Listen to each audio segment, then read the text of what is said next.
మనం ఒక మొబైల్ కొనాలని డిసైడ్ అయిన తర్వాత ఆ మొబైల్ ఎలా ఉంటుందో తెలుసుకోవడానికి యూట్యూబ్లో ఆ మొబైల్కి సంబంధించిన రివ్యూస్ చూస్తుంటాం. మొబైల్ కొనుక్కునే ప్రాసెస్లో మనం చేసే అతిపెద్ద మిస్టేక్ ఇదే. హాయ్, వెల్కమ్ టు టెక్ కవి. నేను మీ కీర్తిసాగర్. మొబైల్ రివ్యూస్ ఎప్పుడైనా సరే, ఏ మొబైల్ గురించి అయినా సరే 99% పాజిటివ్ రివ్యూసే ఉంటాయి. అన్ని మొబైల్ రివ్యూస్ తప్పని నేను చెప్పట్లేదు, జస్ట్ 99% మాత్రమే. మీరు మన ఛానల్కి ఇంకా సబ్స్క్రైబ్ చేసుకోకుంటే సబ్స్క్రైబ్ చేసుకోండి. 99% మొబైల్ రివ్యూస్ అన్నీ కూడా కస్టమర్స్ మంచి మొబైల్ తీసుకోవడానికి హెల్ప్ చేయడానికి కాదు, కంపెనీస్ ఆ మొబైల్ యొక్క సేల్స్ పెంచుకోవడానికి చేస్తారు. మరి మనకున్న పరిష్కారం ఏంటి? మనం ఎలాంటి జాగ్రత్తలు తీసుకోవాలి? మనం తీసుకోవాలనుకున్న మొబైల్ మంచిదో కాదో ఎలా తెలుసుకోవాలి? మనం ఏ మొబైల్ తీసుకోవాలో ఎలా డిసైడ్ చేసుకోవాలి? దీనికి కొన్ని ట్రిక్స్ ఉన్నాయి. ఇలాంటి విషయాలు చెప్పే మన ఛానల్కి సబ్స్క్రైబ్ చేసుకోవాలి. సపోజ్ ఒక కంపెనీ ఒక 20,000 రూపాయల్లో ఒక మొబైల్ లాంచ్ చేసింది అనుకున్నాం. ఆ మొబైల్కి సంబంధించిన రివ్యూస్లో రివ్యూవర్స్ అందరూ ఆ మొబైల్ యొక్క స్పెసిఫికేషన్స్ ఏంటి, అందులో ఉన్న ఫీచర్స్ ఏంటి, అది చూడడానికి ఎలా ఉంది, పట్టుకోవడానికి ఎలా ఉంది, ఆ మొబైల్ వాడేటప్పుడు కంఫర్ట్ ఎలా ఉంది, ఇలాంటి ఎన్నో విషయాలను కవర్ చేస్తారు. ఇక్కడ వీళ్ళేం అబద్ధాలు చెప్పట్లేదు. కానీ అదే అమౌంట్లో వేరే కంపెనీస్ ఎలాంటి ఫీచర్స్ ప్రొవైడ్ చేస్తున్నాయి, ఆ ప్రైస్ రేంజ్లో ఇంతకంటే బెటర్ ఆప్షన్స్ ఏమైనా ఉన్నాయా, అలాంటి విషయాల్ని ఈ మొబైల్కి సంబంధించిన రివ్యూస్లో రివ్యూవర్స్ ఎప్పుడూ కవర్ చేయరు. ఇది రివ్యూవర్స్ ఫాల్ట్ ఏం కాదు. రివ్యూవర్స్ బ్రాండ్స్తో మంచి రిలేషన్షిప్ మెయింటైన్ చేయాల్సిన అవసరం ఉంటుంది. కాబట్టి దీనికి సంబంధించిన ప్రెషర్ రివ్యూవర్స్ మీద ఎప్పుడూ ఉంటుంది.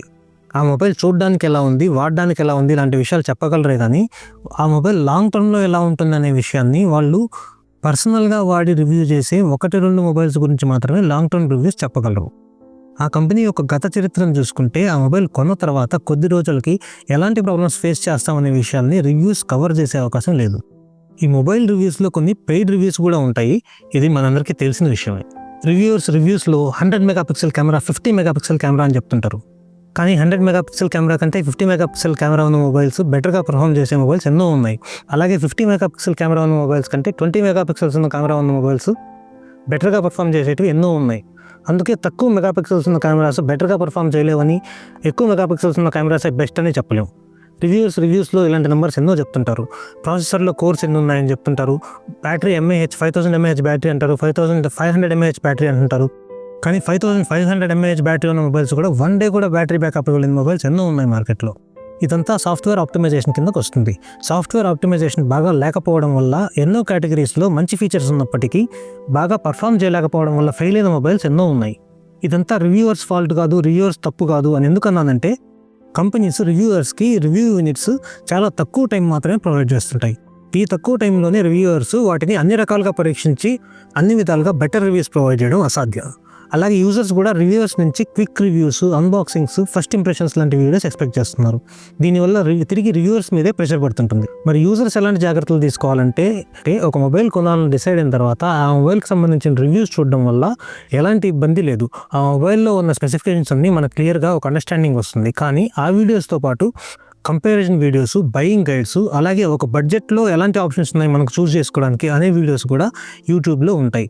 ఫర్ ఎగ్జాంపుల్ 10,000 to 20,000 బడ్జెట్లో ఎలాంటి ఆప్షన్స్ ఉన్నాయి, ఏ మొబైల్స్ తీసుకుంటే బెస్ట్, అలాగే 20,000 to 30,000 బడ్జెట్లో ఏ మొబైల్స్ ఎలాంటి ఆప్షన్స్ ఉన్నాయి, ఏ మొబైల్స్ తీసుకుంటే బెస్ట్ అనే వీడియోస్ యూట్యూబ్లో ఉంటాయి.